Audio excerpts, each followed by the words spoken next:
Bem-vindos mais uma vez ao nosso canal. É sempre uma alegria estarmos juntos aqui. E no vídeo de hoje nós vamos trazer uma apresentação que ela faz um resumo geral sobre anatomia musculoesquelética com a ênfase no membro superior. Então espero que todos gostem, façam um bom proveito da aula e, se possível, compartilhe com os amigos e deixe o like aqui no nosso vídeo, no nosso canal. Estou muito grato. Então vamos iniciar.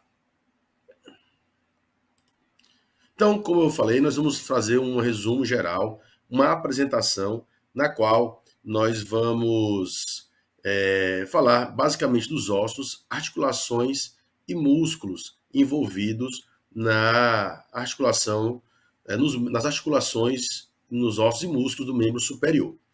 Então, inicialmente, nós precisamos relembrar aqui da importância. Então, inicialmente falando da cintura escapular, ou seja, o símbolo do membro superior. Essa região formada principalmente pelas as escápulas, as duas escápulas na região posterolateral, a clavícula na região mais anterior e lateral e no centro o externo, especificamente na sua região mais superior aqui no manúbrio. Então é uma região de grande importância para a atividade, para os movimentos da articulação do ombro, porque grande parte desses movimentos do ombro eles são diretamente influenciados, relacionados com essa cintura escapular. Então aqui nós observamos essa estrutura em que a clavícula ela fica ligando a escápula de cada lado, né? A escápula de cada lado ao externo, como se fosse assim um guindaste, né? Suspendendo o membro superior e conectando ao esqueleto axial. Então, as estruturas que compõem o símbolo do membro superior, elas têm uma grande importância, como já falei, como mencionei agora há pouco, em todo o movimento da articulação glenohumeral, ou articulação do ombro, propriamente dita. Tá certo? Então, as estruturas principais são a clavícula, a escápula, e nós vamos ter ali a articulação da clavícula com o externo. E vamos falar um pouco especificamente de cada um dessas estruturas. Iniciando pela clavícula. A clavícula é um osso classificado como um osso longo. O seu formato, ele lembra a letra S alongada, né?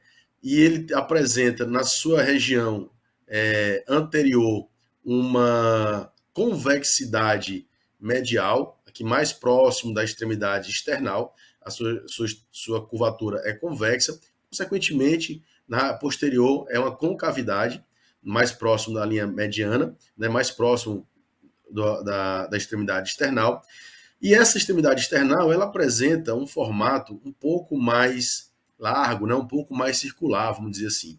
Enquanto que a extremidade oposta, né, a extremidade lateral, a extremidade acromial, ela já apresenta um formato um pouco mais achatado no seu sentido posterior inferior, que é onde será articulado com o acrômio na escápula.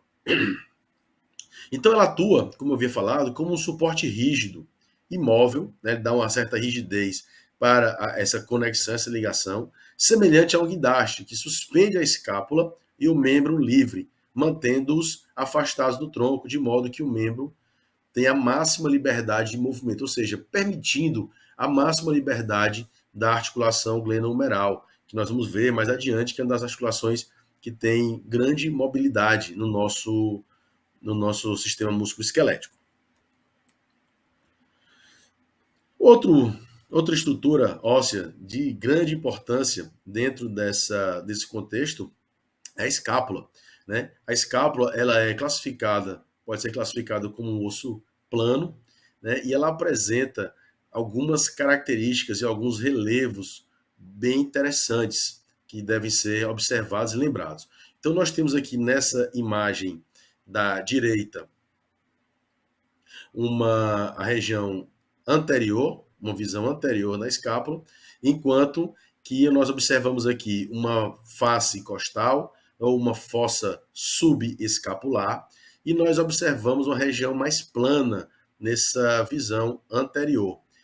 Na visão posterior, o que nos chama a atenção é a presença aqui de um relevo transversal, que é a espinha da escápula. Então, essa espinha da escápula, na sua extremidade mais lateral, nós vamos ter o acrômio. Então, nessa visão anterior, também chama a atenção um outro relevo que se projeta anteriormente, que é o processo coracoide, uma estrutura importante, onde nós temos aqui a inserção de alguns músculos, né? Nós temos aqui inserido o córaco braquial, nós temos inserido aqui também o bíceps braquial na sua porção curta, e nós temos aqui também o peitoral menor inserido nessa estrutura. E chama a atenção também a cavidade, né, o fossa glenoide, né, a cavidade glenoide, na qual vai se ligar, vai se inserir a cabeça do húmero, formando a articulação glenohumeral, a articulação do ombro propriamente dita. Então nós temos ainda a margem medial da escápula, nós temos o ângulo superior da escápula, nós temos, portanto, também, já foi falado na visão anterior, nós observamos a fossa subescapular, nós temos na parte inferior o ângulo inferior da escápula, assim como nós temos também, que é observado na região posterior, a fossa supraespinhal, na qual nós vamos ter também a inserção do músculo supraespinhal, que veremos mais adiante.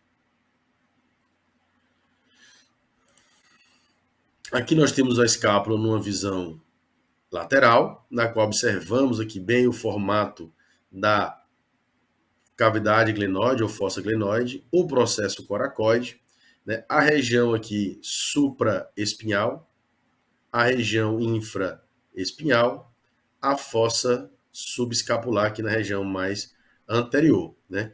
Aqui a imagem tem os indicativos das estruturas. Estruturas importantes, relevantes no estudo da anatomia óssea do membro superior. E nós vamos ter também, compondo essa região, essa articulação do ombro, né, nós vamos ter, e compondo também essa influenciado, né, por essa cintura escapular, nós vamos ter o húmero, e aqui na sua região, na sua visão proximal. Aqui nós temos alguns relevos que se destacam, né, por exemplo, a cabeça do húmero, o tubérculo maior, o tubérculo menor e o sulco intertubercular, entre eles, o colo anatômico e o colo cirúrgico, né? São estruturas importantes que nós temos aqui na região do húmero proximalmente. O húmero, classificado como osso longo, né, é uma das estruturas que compõe, né, a articulação glenohumeral, a articulação do ombro propriamente dita. Então, o ombro, ela, na verdade, ela pode ser estudada como um complexo articular, na qual nós temos algumas estruturas importantes de serem estudadas e observadas. Então, inicialmente, nós temos aqui, representado aqui pelo número 1, a principal articulação, né? Inclusive, quando falamos de ombro, nós nos referimos a esta articulação glenohumeral. Nós temos aqui essa observação, essa região subdeltoidea, né, que é uma falsa, assim, alguns livros trazem como uma falsa articulação, porque na verdade é apenas um espaço que nós temos aqui nessa região subdeltoidea. Aí nós temos representada aqui pelo número 3, a articulação escápulo-torácica, que é digamos assim, a ligação da escápula com a caixa torácica, mais especificamente com os músculos, né, que compõem essa região, e a mobilidade dela repercute diretamente na mobilidade do ombro. Nós temos a articulação acromioclavicular, né, que vai ser a articulação entre a extremidade lateral da clavícula e o acrômio, e a articulação externo-clavicular, que é entre a clavícula e o externo, mais especificamente na sua região mais superior.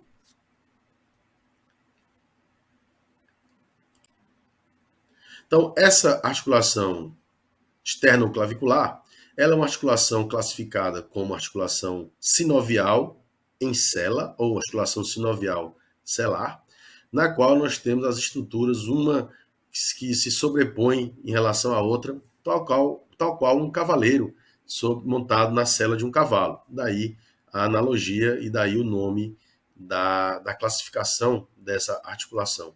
Então ela apresenta movimento de deslizamento na qual a clavícula ela pode se movimentar em diferentes posições, como aqui as setas indicam. A região pode se movimentar superior, inferior, anterior, posteriormente, ela pode girar em relação ao seu próprio eixo. Então, assim, permitindo a mobilidade da escápula e, consequentemente, do úmero. Então, essa articulação externo-clavicular, como eu estive falando, a sua posição ela vai variar de acordo com tem essa imagem aqui mais superior, influenciada diretamente com o movimento do ombro, onde nós temos aqui em B uma hiperextensão, em C aqui numa posição neutra, partindo para uma flexão, né? Em D uma flexão 90 graus e em E uma flexão a máxima, né? Vamos dizer assim. Então aqui nós vamos ter representado também as diferentes posições que a clavícula vai assumir aqui na figura A em cada uma dessas posições, cada um desses movimentos. Então daí a sua importância. Outra articulação também desse complexo e de grande importância é a articulação acromioclavicular. Na verdade, ela permite movimentos de deslizamento apenas ali entre o acrômio e a escápula, mas que no somatório ou a repercussão desses movimentos são importantes.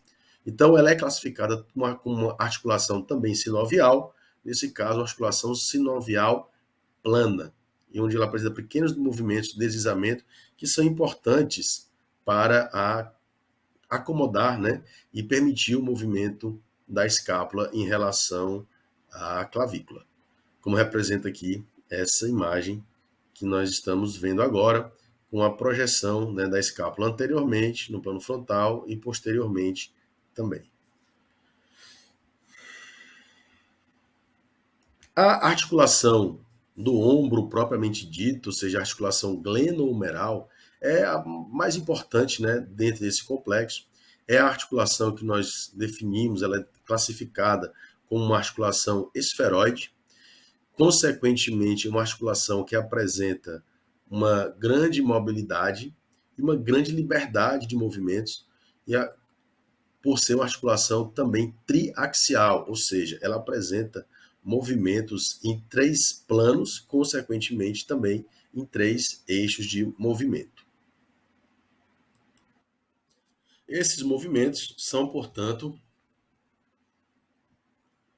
aqui representados, né, como os movimentos globais que a articulação do ombro permite realizar.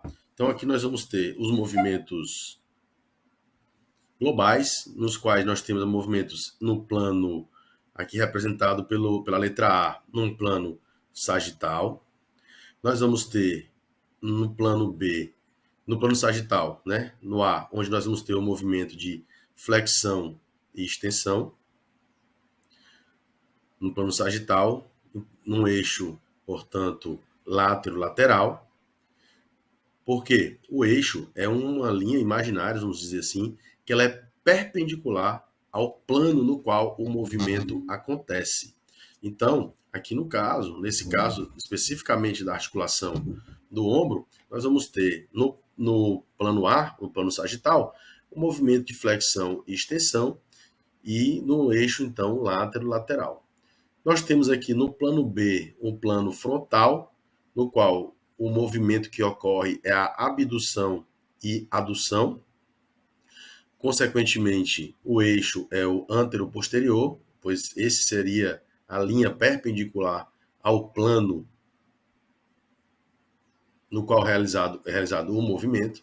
E nós vamos ter também o movimento de rotação interna e rotação externa num plano transversal, ou seja, que no eixo crânio-caudal, né, que seria o eixo perpendicular a esse plano de movimento.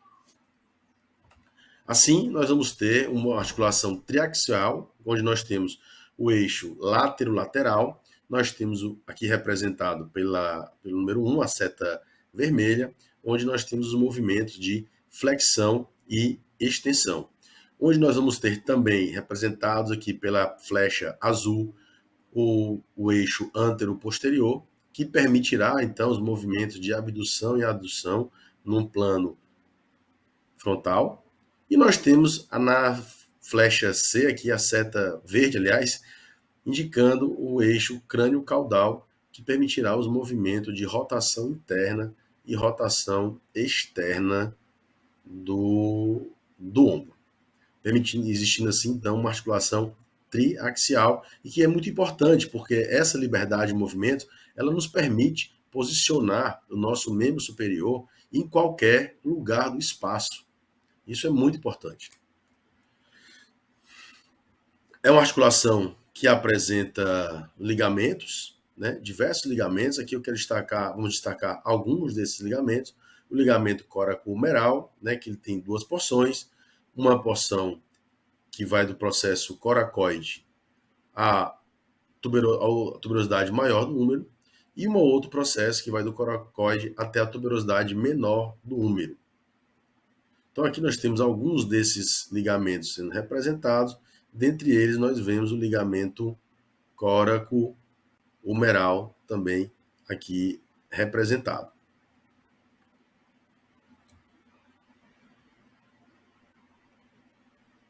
E nós temos também os ligamentos glenohumeral. Esses ligamentos eles formam uma estrutura semelhante a uma letra Z. Então nós temos o ligamento glenohumeral superior, o médio e o inferior. Então nós temos aqui o ligamento glenohumeral superior, o médio e o inferior. Então observamos que existem aqui, representado pela letra 12 e a letra 13, uma área, né, um espaço aonde não tem assim um ligamento fechando, amarrando essa estrutura. Então, fazendo com que assim a estrutura ligamentar do ombro ela não seja assim uma estrutura tão eficiente, né? E boa parte da sua estabilidade, da sua coaptação dessa articulação, ela é garantida, ela é mantida de forma dinâmica pelos músculos que estão presentes nessa articulação. Chama a atenção também algumas estruturas acessórias, né, por ser uma articulação sinovial, ela apresenta também algumas dessas estruturas acessórias, nas quais nós destacamos aqui uma bursa subacromial, que é uma espécie de uma bolsa gelatinosa, que ela tem a função de permitir o melhor deslizamento, a melhor movimentação do músculo em relação às estruturas ósseas que estão próximas dele. E nós vamos ter também, margeando a cavidade glenoide, nós vamos ter uma estrutura fibrosa também chamada de lábio glenoidal, que essa estrutura ela tem por função também dar uma melhor estabilidade, uma melhor congruência a essas estruturas ósseas que se articulam, porque nós temos aqui a cabeça do húmero bem esférica, já a cavidade glenoide rasa, quase plana. Então, não tem uma estabilidade, um encaixe ósseo de uma forma assim tão específica, tão bem elaborada. Essa estrutura, esse lábio glenoidal, ele tem essa função de facilitar, né, de permitir esse melhor encaixe, essa melhor congruência dessas estruturas. Com relação à articulação escápulo-torácica, nós vamos iniciar falando dos músculos que envolvem essa articulação e, sobretudo, dos movimentos que essa articulação também realiza. Então, nós vamos iniciar pelo movimento de elevação. É um movimento na qual a escápula, como o próprio nome sugere, ela é elevada, ou seja, ela é movimentada no seu sentido superior, no sentido cranial. E aqui nós vamos ter os músculos que realizam esse movimento. Nós vamos ter o trapézio nas suas fibras superiores, nós vamos ter o elevador da escápula e nós vamos ter também o trabalho dos músculos romboides. Então, nessa imagem nós vemos o músculo mais superficial, que é o trapézio. Rebatendo o trapézio, ou seja, tirando o trapézio, nós observaremos os músculos mais profundos, o elevador da escápula, que uma das suas inserções é aqui no ângulo superior da escápula. E nós observamos também a sua inserção mais proximal aqui nos processos transversos das primeiras vértebras cervicais, e nós vemos o romboides também com a sua inserção na margem medial da escápula e nos processos transversos das primeiras vértebras torácicas. Outro movimento é o oposto ao movimento de elevação, que é o movimento de depressão, ou seja, é a escápula ela se movimentar para baixo. Então aqui nós vamos ter principalmente o músculo que vai realizar esse movimento, o trapézio nas suas fibras inferiores, como está aqui representado na imagem. Ao tracionar, né, ao se contrair, ele traciona, direciona essa escápula no seu sentido inferior. Outro movimento também de grande importância na região da escápula torácica é a abdução escapular, ou seja, o movimento na qual a escápula ela se distancia da linha mediana do corpo, por outra, ela se distancia aqui da coluna vertebral. Então, o músculo que realiza esse movimento, o principal músculo que realiza esse movimento é o serrátil anterior, aqui representado também na nossa imagem.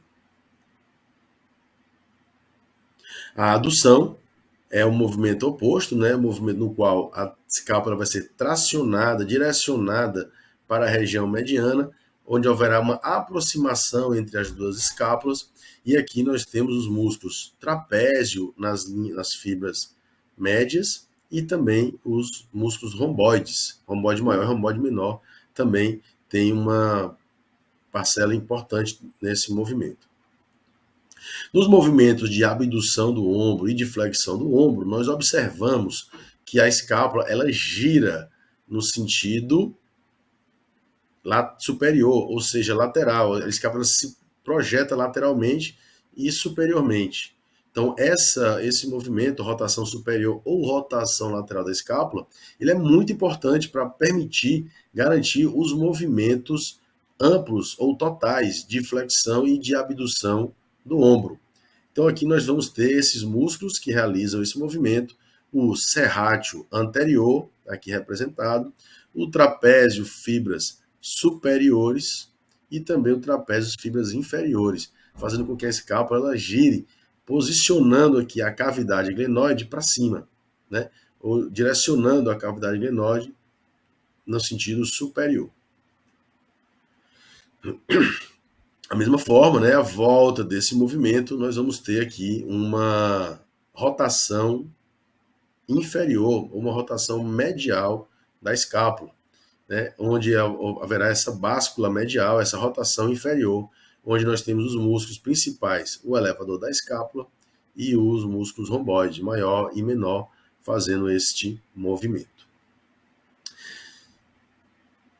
Além desses movimentos da escápula torácica, nós vamos falar também dos movimentos específicos que ocorrem no ombro e destacar os principais músculos desses movimentos. Então é óbvio, nós estamos aqui trazendo como um resumo, né? E vamos apresentar e falar dos principais músculos de cada um desses movimentos que estão presentes nas articulações do membro superior como um todo. Iniciando pelo movimento de flexão aqui do ombro, onde nós vamos ter a ação do músculo deltoide, principalmente as fibras anteriores ou as fibras chamadas também claviculares, que o deltoide ele apresenta nas suas inserções proximais, inserções na clavícula, no acrômio e na sua região mais posterior, ou seja, na espinha da escápula. Então ele tem fibras anteriores, que são as claviculares, fibras médias, que são as acromiais, e as fibras aqui posteriores, que são as espinhais. Como um todo, o deltoide é o principal músculo da abdução, mas por esse formato, ele também atua em outros movimentos. Um deles é da flexão, principalmente as fibras anteriores ou claviculares do externo, elas têm essa capacidade, essa característica de realizar a flexão do ombro. Outro músculo também dessa flexão do ombro é o córaco braquial. Esse é um músculo essencialmente flexor. É um dos que se insere aqui no processo coracoide da escápula e se direciona aqui para a região do terço médio do úmbero, mais na região anterior do húmero, no seu terço médio. Então, na sua contração, é um músculo essencialmente flexor. Outro músculo também importante na flexão do ombro é o peitoral maior. Ele é um músculo mais superficial, que tem também suas fibras claviculares, esternais e costais, e como um todo, ele, ao se contrair, na sua inserção mais distal, próximo aqui no sulco intertubercular do húmero, ele traciona o ombro para frente, realizando, portanto, a flexão do ombro. E aqui nós fazemos uma observação, e não podemos esquecer também daqueles movimentos escápulo-torácicos que nós vimos agora há pouco, na qual, durante o movimento de flexão do ombro, nós temos uma rotação superior ou lateral, ou rotação lateral da escápula. É o que nós estamos observando aqui nesse movimento. Então, durante o movimento de flexão, nós temos os músculos do ombro, né, que já vimos há pouco, mas nós temos aqui também a ação desses músculos escápulo-torácicos que realizam também esse movimento. Com relação à extensão, nós vamos ter também a ação do músculo deltoide, agora principalmente as suas fibras posteriores ou espinhais, que tem também, pela essa sua posição, uma característica de realizar esse movimento de extensão do ombro. Juntamente com o músculo latíssimo do dorso. Também alguém pode conhecer, né, encontrar com nomenclatura mais tradicional, mais antiga, que é de grande dorsal. Então nós temos aqui o grande dorsal, que também é o latíssimo do dorso. É um músculo muito importante, porque é um músculo que ele faz uma ligação da cintura pélvica com a cintura escapular. Ele tem uma inserção na crista ilíaca do osso ilíaco, aqui na pelvis, inserções nos processos transversos das vértebras lombares e torácicas, e a sua inserção distal aqui na região do sulco intertubercular do húmero, onde ele realiza a extensão do ombro. E o outro músculo também que realiza a extensão está aqui representado, o músculo redondo maior. É um dos músculos também da extensão. O movimento de abdução, ele é realizado principalmente, o principal músculo da abdução é o deltoide, como foi falado já anteriormente. Então, o músculo, 80, 90% da flexão do ombro é responsabilidade do músculo deltoide. Cerca de 10 a 15%, vamos dizer 15 a 20% dessa abdução, ela é auxiliada pelo músculo supraespinhal.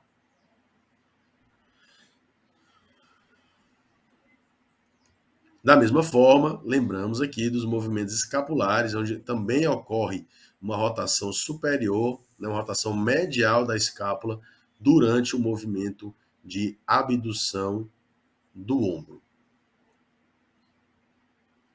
O movimento oposto, que é o movimento de adução do ombro, nós vamos ter aqui o principal músculo desse movimento, ou um dos principais, é aqui novamente o latíssimo do dorso, auxiliado também pelo redondo maior e pelo peitoral maior.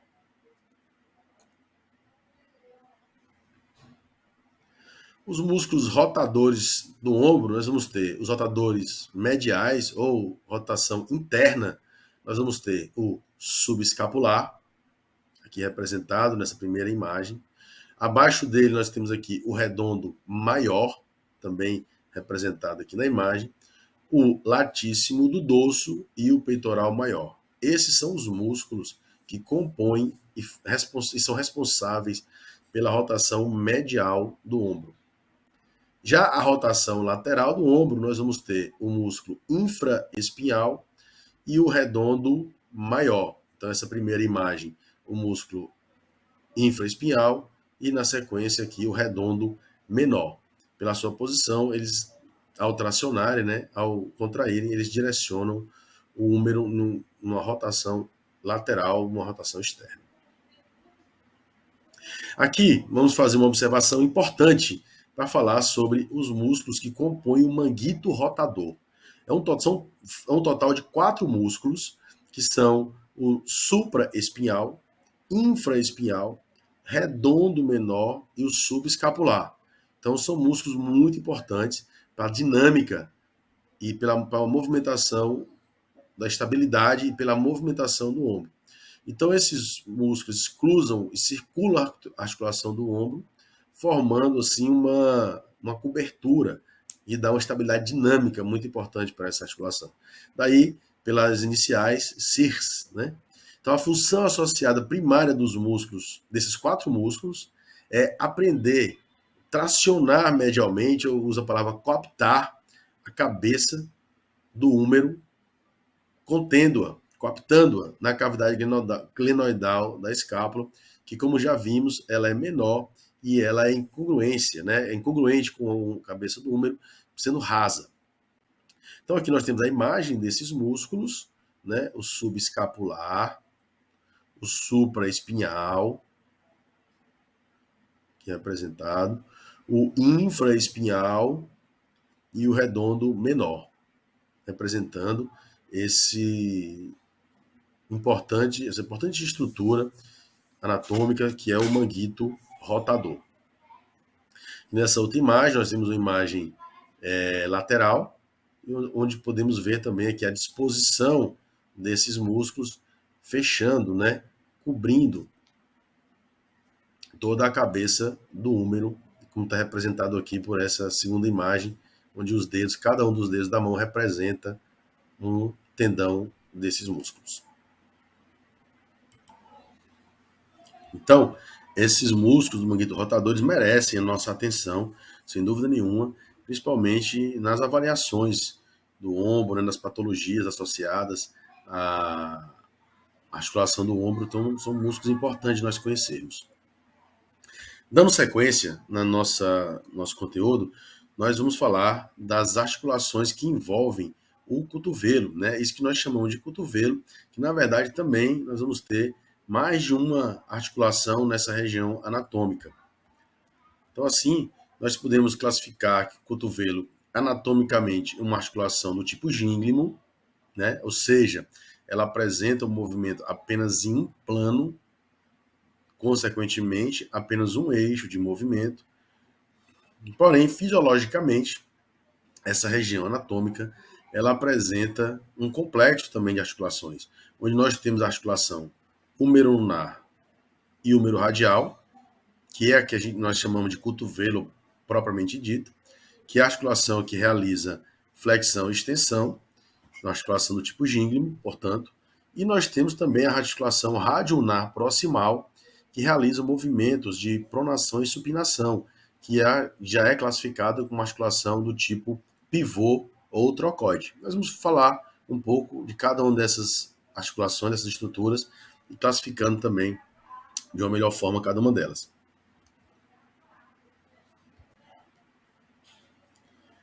Então, o cotovelo, nós vamos ter aqui as estruturas distais do húmero, onde nós temos na região anterior, nós observamos a presença aqui na sua extremidade distal, nós temos aqui na sua face anterior, nós vamos ter aqui o epicôndilo medial, merece destaque, assim como a tróclea, essa estrutura semelhante a uma ampulheta, né, ou semelhante a um carretel.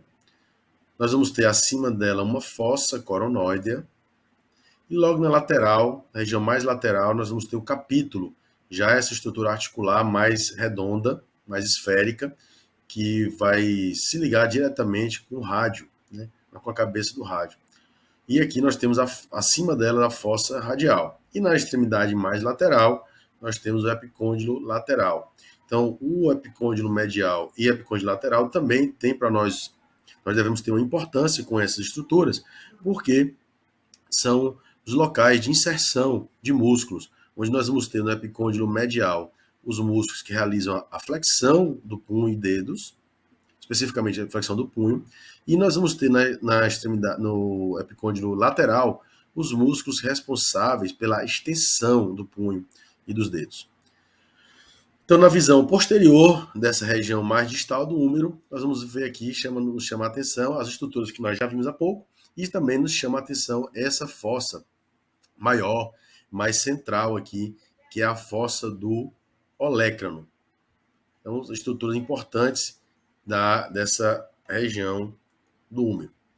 Nessa e outra imagem, nós vemos essas estruturas de uma forma mais detalhada, onde nós observamos aqui a tróclea, né, essa estrutura que lembra um carretel, onde ela vai se inserir com a una, especificamente com a incisura troclear da una, onde nós vamos ter também o rádio ligado com a una, através aqui da incisura radial e desse ligamento anelar, que fixa a cabeça do rádio em relação à una, permitindo o movimento de rotação sobre seu próprio eixo. E nós temos aqui o capítulo, onde ele vai se articular com a região, com a parte superior da cabeça do rádio, nos movimentos de flexão, extensão e também de rotação, no caso, pronação e supinação. Aqui nós temos as estruturas proximais da una, onde nós observamos o olecrano nessa região mais posterior, representado aqui de verde. Nós temos de amarelo aqui a incisura troclear, de azul a incisura radial e de vermelho aqui o processo coronoide da una. Então são as estruturas que se articulam, né, nessa região do cotovelo. E no rádio, proximamente, nós temos a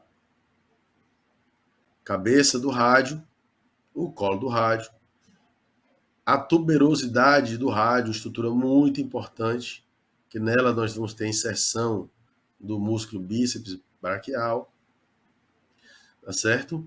E nós temos aqui ainda a margem interóssea do rádio. São estruturas importantes que nós chamamos a atenção aqui desse osso.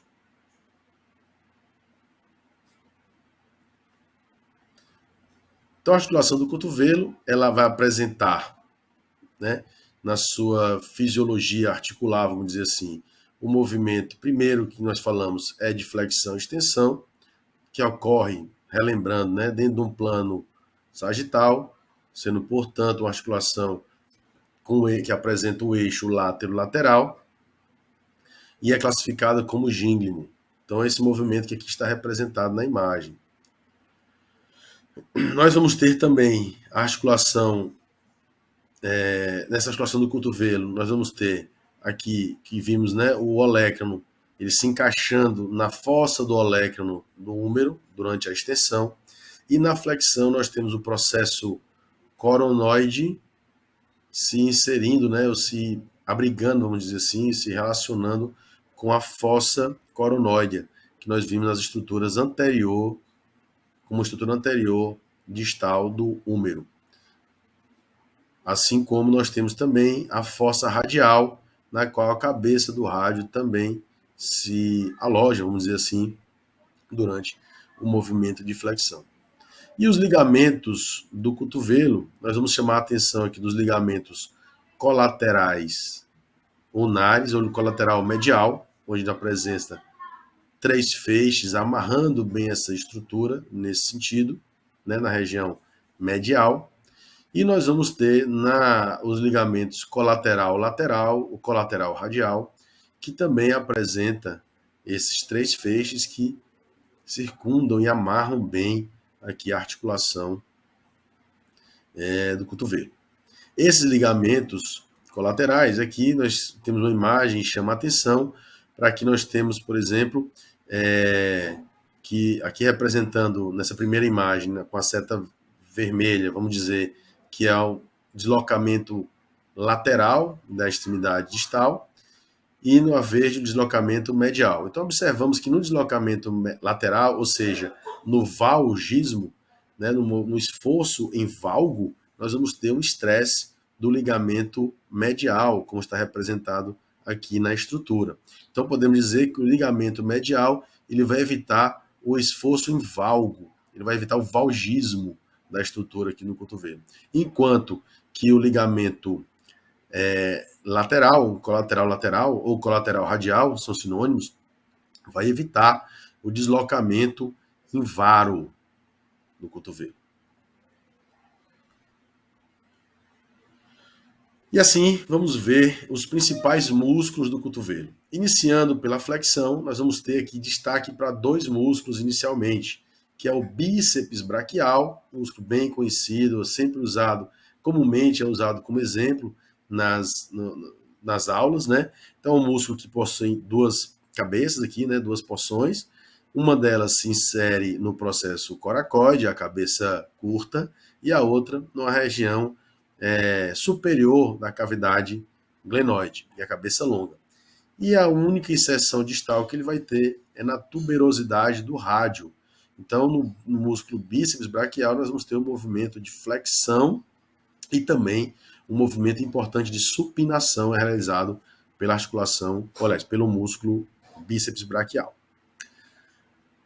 O músculo mais profundo, nós vamos encontrar o músculo braquial, que é um músculo que se insere na região mediana, desculpa, no terço médio do úmero, muito próximo à fixação, à inserção distal do deltoide, muito próximo aqui à tuberosidade deltoide do úmero, e distalmente no processo coronoide da una, ou seja, um músculo que é essencialmente flexor do cotovelo, músculo braquial. Já o músculo braquiorradial, ele tem sua inserção na região próxima, na região distal aqui do úmero, e ele vai se inserir distalmente no processo estiloide do rádio, realizando também a flexão, auxiliando também no movimento de flexão do cotovelo.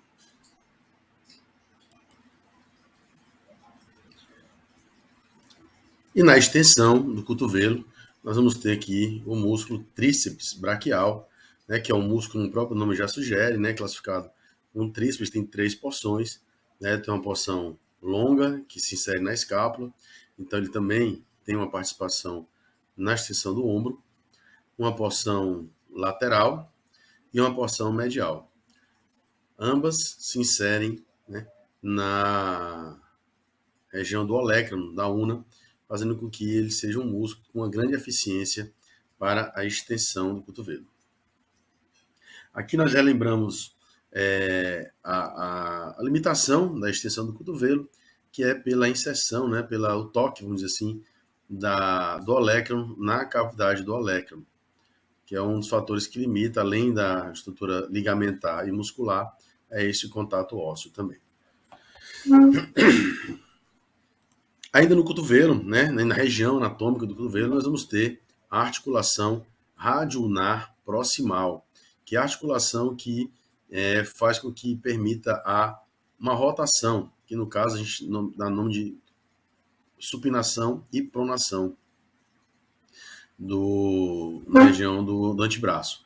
Então aqui nós temos as estruturas, né? Nós temos essa primeira imagem aqui, a una, com o ligamento, e aqui nós observamos o ligamento e a incisura radial, formando um anel osteoligamentar, que nós já observamos aqui nessa terceira imagem, que é o que abraça a cabeça do rádio, permitindo um movimento semelhante a de um rolamento, né?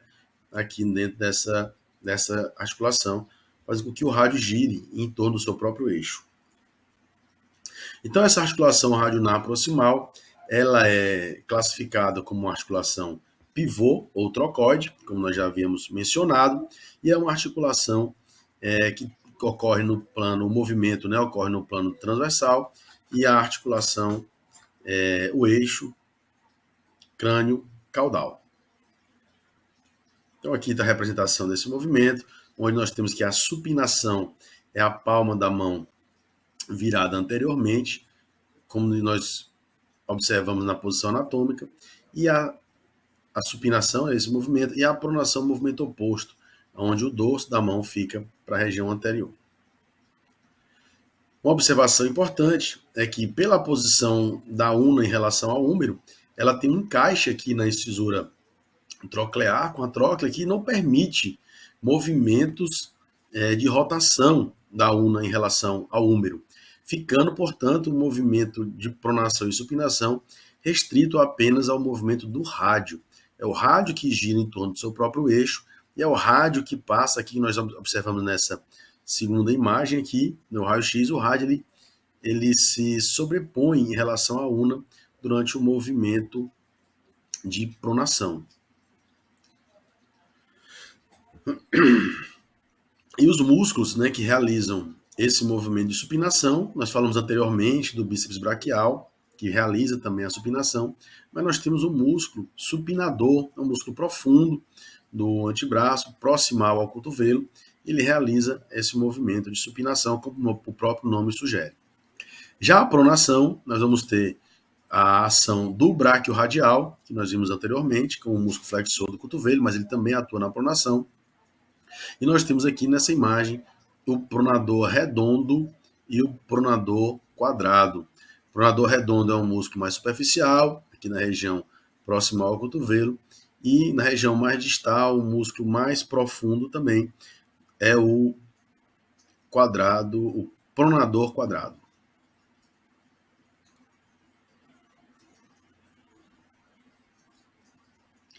Os flexores do punho. Como foi falado inicialmente, né, esses músculos flexores, eles têm sua inserção no epicôndilo medial ou próximo dele, e eles realizam, são os músculos flexores na região anterior do antebraço. Então, esses músculos, nós vamos ver aqui alguns em destaque. Nós temos o músculo palmar longo, e nós temos aqui o flexor radial do carpo. Palmar longo e o flexor radial do carpo são desses músculos flexores do punho, juntamente com o flexor ulnar do carpo, na região aqui mais medial, flexor ulnar do carpo. Os músculos flexores do punho, ainda nós vamos ter o flexor profundo dos dedos, né, que nós já temos a sua inserção nas falanges distais, né, e eles atuam também na flexão do punho e dos dedos, como o próprio nome também já sugere. E nós temos o flexor superficial dos dedos, que já tem a sua origem distal nas falanges médias, realizando também a flexão dos dedos e do punho. Já os extensores, eles já têm sua inserção no epicôndilo lateral ou próximo dele, e eles realizam o movimento de extensão e se localizam também na região dorsal, região posterior do antebraço. Então são eles o extensor radial longo e o extensor radial curto do carpo. São músculos superficiais, ficam próximos ao bráquio radial. Então, na verdade, nós observamos o bráquio radial, é logo abaixo o extensor radial longo, e logo abaixo também o extensor radial curto do carpo. E o extensor também ulnar do carpo. São os músculos extensores do punho. Nós temos também, como extensores do punho, o extensor dos dedos, que é o extensor comum, que vai para todos os dedos. Nós temos o extensor próprio do índex, que é um dos extensores que vai ter inserção especificamente para o índex. Da mesma forma que também temos um extensor para o dedo mínimo.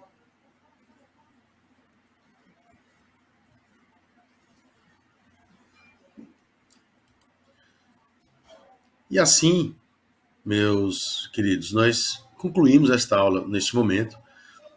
Se inscreva no nosso canal, não deixe de se inscrever, de ativar o sininho. Em breve teremos uma continuação dessa aula, uma aula específica sobre a extremidade do membro superior, onde abordaremos os músculos, as articulações, especificamente do punho e dos dedos, né? Falando especificamente dos músculos intrínsecos da mão, os músculos específicos do polegar. Então, uma aula bem importante também para complementar esse nosso estudo. Daí a importância de termos